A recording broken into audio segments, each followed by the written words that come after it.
Baik Bapak sekalian, mari kita mulai kajian kuliah 2 Ahad pagi ini. Bismillahirrahmanirrahim. Assalamualaikum warahmatullahi wabarakatuh.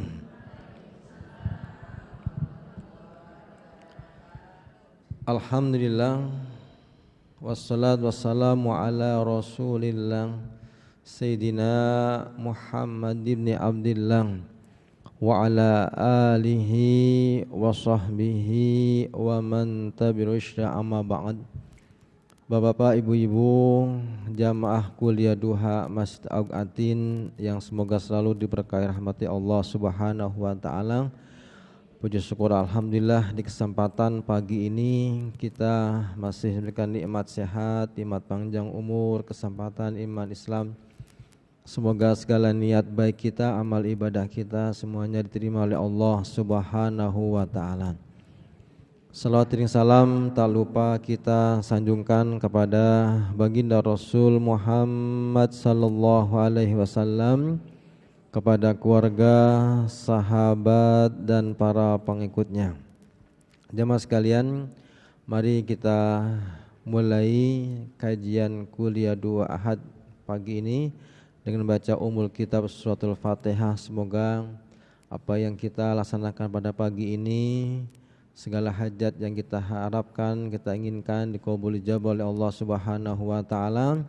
Kita doakan saudara kita yang mungkin sedang sakit disembuhkan kembali Allah Subhanahu wa taala. Di antara jamaah kita ada yang pergi haji, Mbak Sri, Pak, berangkat haji ya, semoga dimudahkan, dilancarkan. Guru-guru kita juga ada yang berangkat seperti Ustadz Oke Setiawan, Ustadz Profesor Bambang Irawan ya. Pak Tibraya juga berangkat lagi ya, karena beliau pembimbing juga. Profesor Dr. Haji Ahmad Tibraya berangkat haji juga. Kita doakan semua guru-guru kita diberikan kesehatan, keselamatan, kelancaran dan peroleh haji yang mabrur ya. Ala haji nawila hadir Muhammad Rasulillah sallallahu alaihi wasallam bisir asrar al-Fatihah. Bapak sekalian, mari kita sama-sama dengarkan, sama-sama simak ya kajian yang akan disampaikan oleh guru kita Al-Mukarram Bapak Dr. K. Haji Afif Najih Anis. Kepada beliau dipersilahkan. Assalamualaikum warahmatullahi wabarakatuh. Alhamdulillah wa syukru ala ni'amillah wassalatu wassalamu ala rasulillah wa ala alihi wa sahbihi wa mawala wa la hawla wa la quwata illa billah. Subhanaka la ilma lana illa ma 'allamtana innaka antal alimul hakim. Wa ba'd. Ibu-ibu, bapak-bapak, alhamdulillah kita senantiasa dianugerahi oleh Allah kesehatan,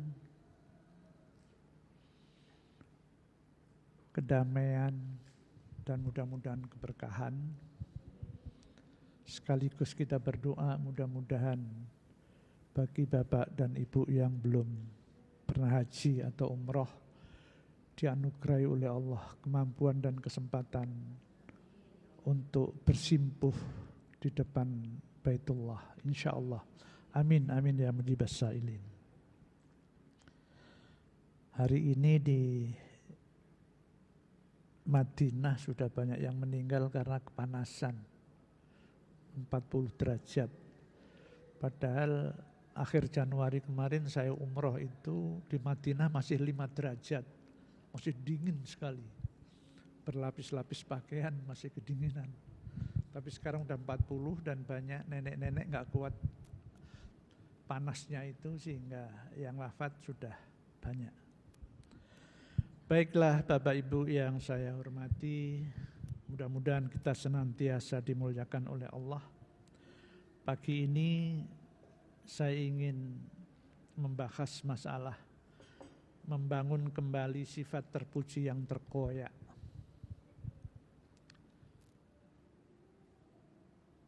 Bapak Ibu yang saya hormati, lingkungan kita sudah berubah. Waktu kita kecil, kehidupan kita dipengaruhi oleh TV, radio, koran, majalah, dan bacaan-bacaan. Sekarang radio sudah hampir wafat, koran sudah almarhum, majalah pun tinggal majalah-majalah tertentu yang terbit. Sehingga sekarang eranya era medsos atau digital, ternyata bahayanya begitu nampak untuk kita dan anak-anak kita serta keluarga besar kita. Oleh karena itu kita harus hati-hati benar. Itu maka beberapa waktu lalu ada yang tanya bagaimana untuk mengantisipasi anak TK ditusuk oleh temannya dengan garpu makannya meninggal. Kasus di Surabaya. Nenek ditempeleng oleh cucunya, kebentur kepalanya ke tembok meninggal.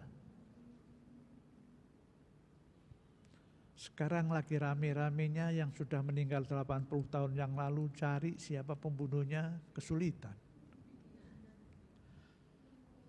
Artinya apa? Lingkungan kita masih berat, Bapak Ibu. Oleh karena itu saya sarankan ke tempat-tempat lembaga pendidikan yang saya terlibat di situ, tolong sebelum membuka HP-nya, membaca ta'awudz, a'udzubillahi minasyaitonirrajim, mudah-mudahan isinya itu enggak yang benar-benar kejahatan yang akan mempengaruhi kita semuanya. Itu antara lain.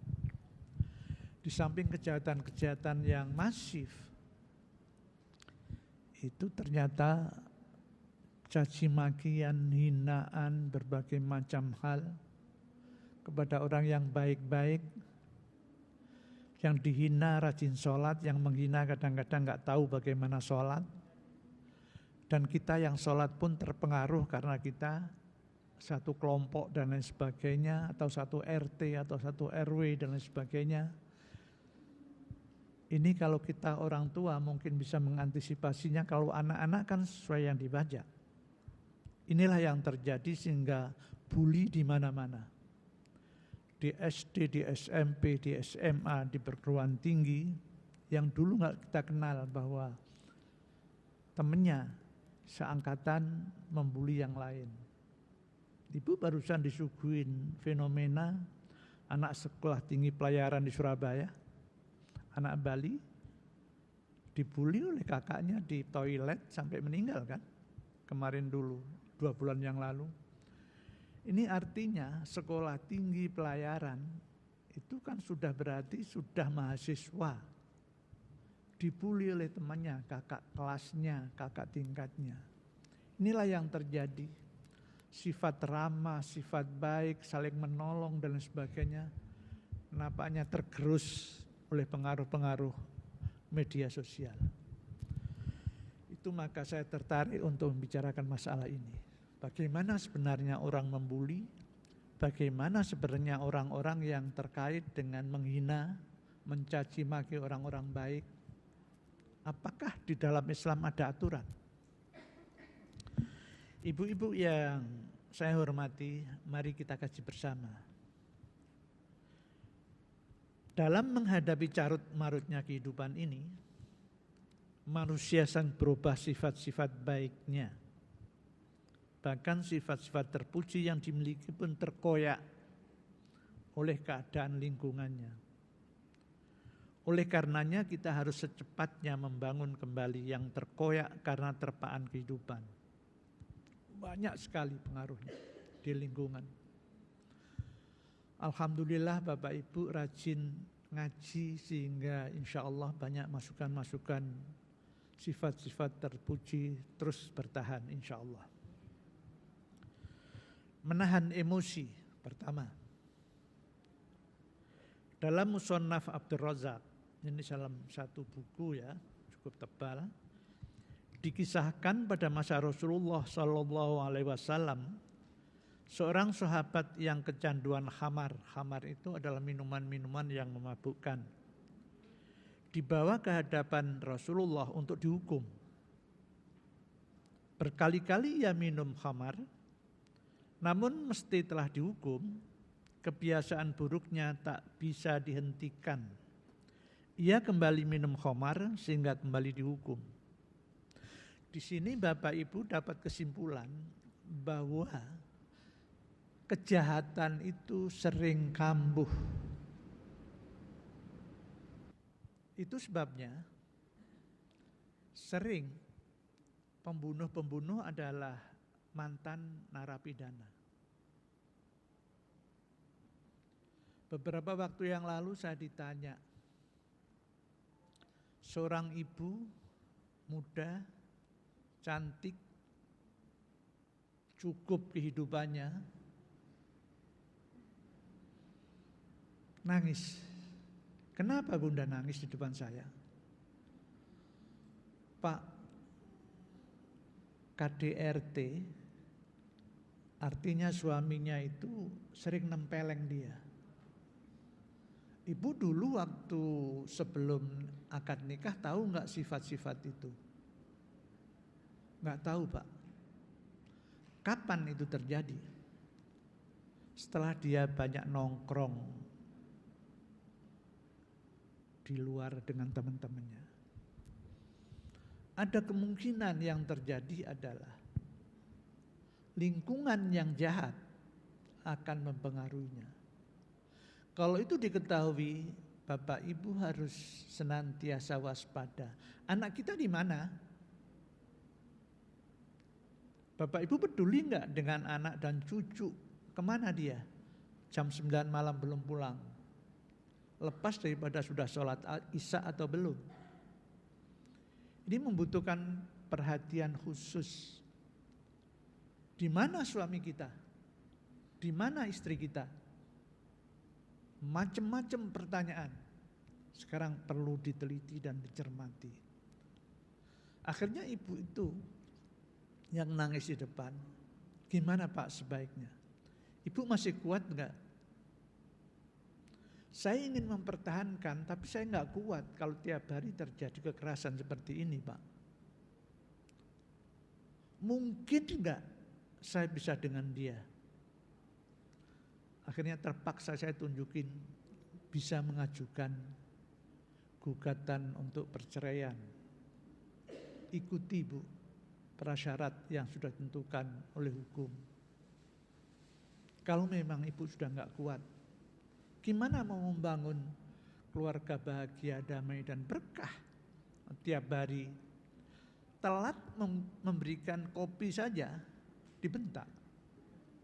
Membuat sarapan yang biasa jam 7:30 terlambat, yang namanya kegiatan ibu-ibu kan macam-macam itu. Ada ngumpulin pakaian kotor, membersihkan tempat tidur, macam-macam, seabrek. Belum lagi anak-anak mau berangkat sekolah dan lain sebagainya. Terlambat agak lama, telinga sakit karena tempeleng. Bu, Islam memberikan jalan keluar. Dibolehkan menggugat kalau memang alasan penggugatan perceraian itu kuat. Tapi sebelum itu, sholatlah kepada Allah. Sebab media yang ditunjukkan oleh Allah dalam Al-Quran, wasta'inu bisobri wassholah. Ibu sudah sabar menahan sakitnya kekerasan suami. Tapi sudahkah ibu sholat? Sholat apa Pak? Sholat ada macam-macam yang ditentukan. Salah satu diantaranya adalah sholatlah hajat. Mohon kepada Allah jalan keluar yang terbaik. Kalau ibu masih enggak kuat, silakan tempuh yang dibolehkan oleh Islam. Ini memberikan gambaran bahwa kejahatan lingkungan dahsyat sekali untuk mempengaruhi kehidupan seseorang. Kalau orang tua saja sudah berkeluarga, terpengaruh, apalagi anak-anak kita. Itu maka banyak sekali sekarang anak-anak yang membuli temannya sendiri atau menyakiti teman sendiri, menendang, menyolok dengan rokok dan lain sebagainya sehingga kulitnya melepuh gara-gara kena apinya rokok dan lain sebagainya. Ini antara lain adalah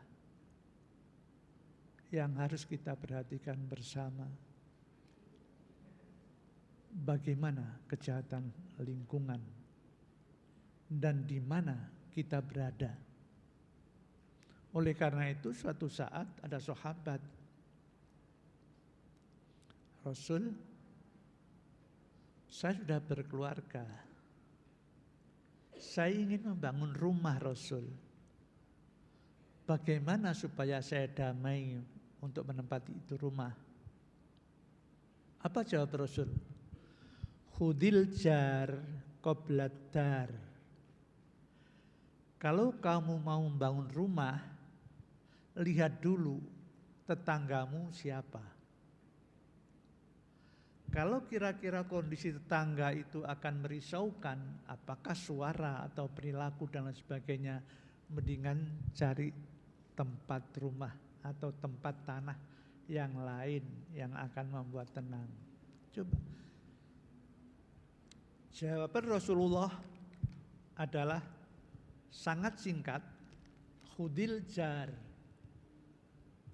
Lihat calon tetanggamu qoblat dar, sebelum kamu membangun rumah. Oleh karena itu Bapak Ibu kalau dimintain saran oleh anak atau cucu, tolong sarannya Rasulullah itu dipakai.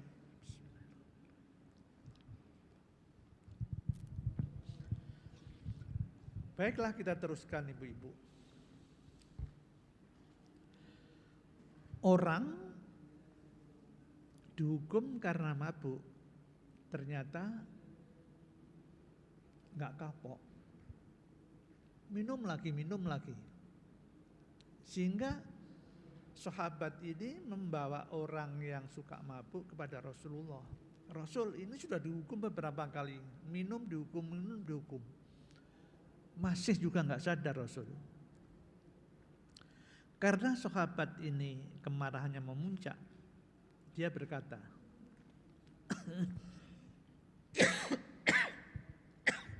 maaf,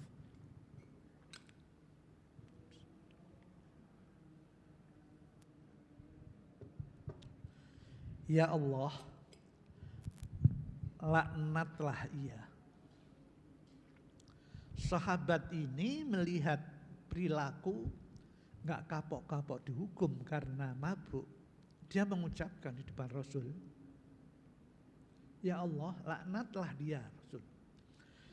Ia sudah sering dihukum karena minum. Mendengar ucapan itu Rasulullah menegurnya. Janganlah engkau melaknatnya, sebab ia masih mencintai Allah dan Rasulnya. Dalam riwayat lain, janganlah kalian menjadi pembantu setan dalam menghadapi saudaramu. Ini orang jelas salah, mabuk meminum, dihukum. Sahabat mengucapkan, ya Allah, laknatlah dia, ditegur oleh Rasulullah. Sekarang kalau ada orang baik-baik, enggak membuat kesalahan, dicaci maki, dihina, diledek dan lain sebagainya, apa yang terjadi? Ini saja enggak boleh oleh Rasulullah. Apalagi orang baik-baik dihina dan dimaki, dia enggak berbuat salah. Itulah maka Rasulullah sampai mengatakan dia adalah pembantu setan. Yang mengatakan ini bukan saya, Ibu, Rasul. Jadi kalau ada orang suka menghina, mencaci maki, menjelekkan, merendahkan orang lain yang baik-baik, dia adalah pembantu setan. Bapak Ibu nggak usah ikut-ikut. Sekarang banyak sekali orang baik-baik dihina. Orang ingin memperbaiki keadaan dihina, dicaci maki karena bukan kelompoknya dan lain sebagainya. Kalau Bapak Ibu tidak ingin dicap oleh Rasulullah pembantu setan, tolong dihindari. Dan tolong Bapak Ibu sampaikan ke anak-anak, jangan ikut-ikutan. Udahlah, nggak usah ikut kelompok ini, kelompok itu, kelompok ini. Ikut kelompok terserah, tapi kejahatan mencaci maki, menghina dan menjelekkan orang lain adalah tidak baik. Rasul mengatakan dia adalah pembantu setan. Kalau pembantunya setan, setannya masuk neraka, kira-kira pembantunya kemana? Iya kan? Yang bicara ini bukan saya. Oleh karena itu saya tulis. Rasul yang mengatakan. Apa Rasul masih tidak dipercaya? Kalau sudah orang tidak percaya Rasul, ya alamat dia memang bukan orang yang beriman. Nih. Demikian sikap yang diajarkan Rasulullah. Melarang para sahabat untuk mencela dan menghujat orang yang jelas bersalah. Jelas dia bersalah, pemabuk dihukum. Dia salah. Dia mohon kepada Allah, laknatlah. Rasul menegur. Dan kalau dia tidak berhenti, dia mengatakan, Rasulullah mengatakan, makasih, bahwa dia adalah pembantunya setan. Supaya kita dan anak-anak kita, keluarga kita tidak menjadi pembantunya setan dalam kehidupan ini, tolong kita sebagai orang tua, sebagai kakek, sebagai nenek, sebagai ibu, sebagai bapak, sebagai saudara, kita harus pagarin supaya keluarga besar kita tidak menjadi pembantunya setan. Rasul mengajarkan untuk senantiasa mendoakannya supaya yang bersangkutan bertobat. Coba ibu bapak perhatikan, gara-gara milih presiden 5 tahun saja, sampai detik ini, lihat di medsos, caci maki yang ini, yang itu, yang ini, yang itu, astagfirullahaladzim. Mau nggak baca ada di TV, mau nggak baca ada di medsos, macam-macam, baca astagfirullahaladzim. Benar kata Rasul. Yang sudah jelas salah aja kita nggak boleh, apalagi yang tidak salah, apalagi yang memikirkan umat, apalagi orang yang memikirkan kehidupan baiknya masyarakat pada umumnya. Benar kata Rasulullah, dia adalah kelompok pembantunya setan. Jangan sampai kita dan keluarga kita kena label yang disampaikan Rasulullah, menjadi keluarga besar pembantunya setan. Enggak ada setan masuk surga. Semua setan adalah masuk neraka. Bapak Ibu perhatiin aja, nanti kalau sekarat kematian, kan sulit dia. Udah teriak-teriak, macam-macam seabrek kesulitan. Bahkan kejahatan sampai kita mungkin di luar nalar. Ingat enggak Ariel Sharon, Perdana Menteri Israel, yang sekaratnya 8 tahun? Apa kejahatan dia? Membunuh anak-anak ibu-ibu yang hamil di Palestina, begitu dahsyatnya.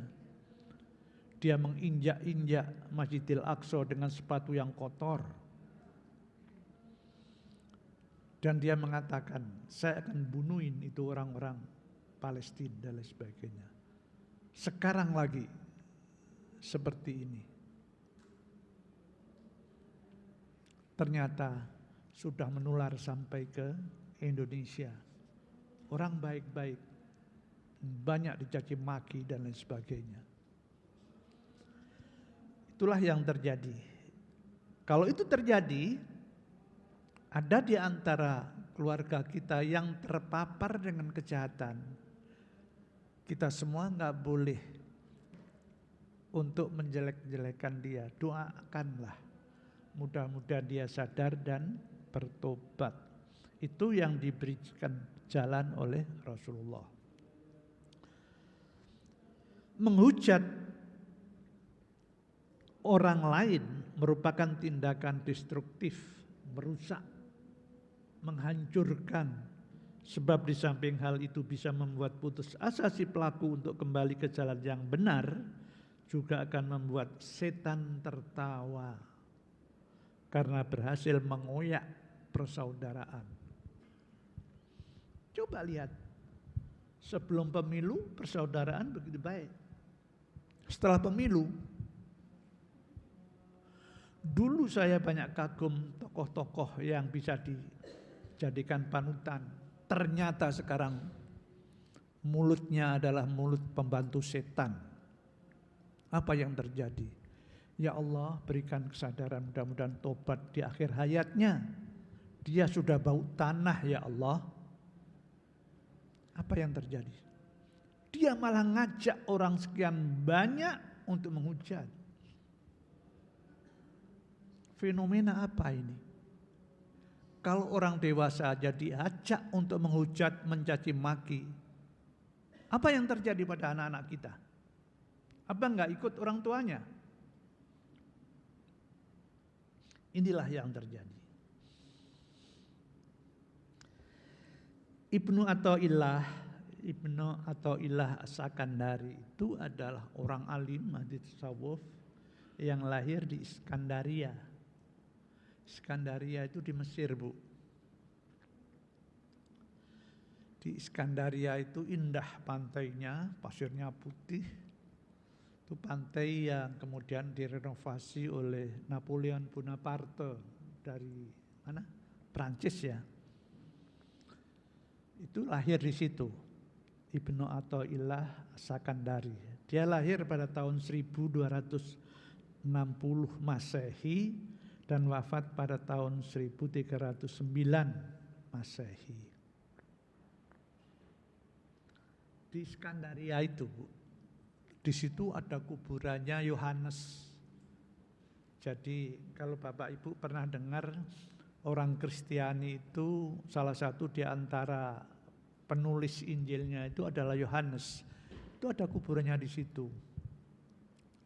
Saya tanya waktu itu, kuburan yang bagus gini, apa memang di sini kuburannya? Kata teman-teman yang tahu sejarahnya itu, ternyata bukan. Yohanes itu dibakar jadi abu, abunya dikumpulkan kira-kira ada semangkok gitu, ditanam di situ, itu dianggap kuburannya Yohanes di Iskandaria itu. Nah, ternyata ada orang alim, ahli tasawuf, warok, namanya Ibnu Athaillah. Beliau mengatakan, maksiat yang melahirkan rasa hina dan papa lebih baik daripada ketaatan yang melahirkan kecongkakan dan kesombongan.